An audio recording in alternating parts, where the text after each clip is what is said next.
Once you have set up your pin indexing ASU, you can continue on to set your fill ASU.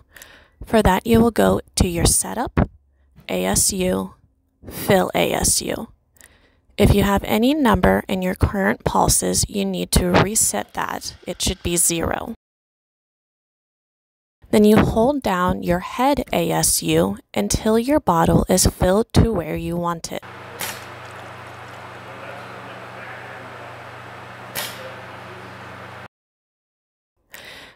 There you have your current pulses. You want to save your current ASU. And now your fill ASU is complete. Setting your pump speed will vary from container to container.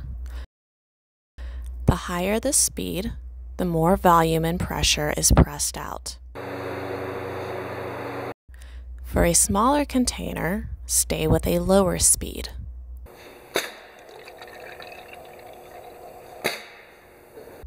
For a larger container,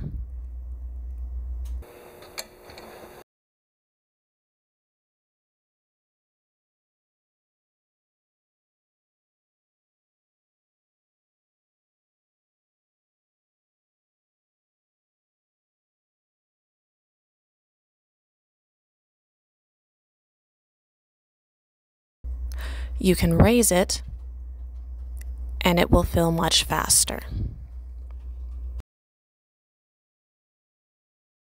If your fill levels are not exactly where you want them to be after completing the ASU, then go back into your settings, select timers, click on your pulses, and then manually increase or decrease that number to make minute adjustments to your fill level until you have the correct desired fill level.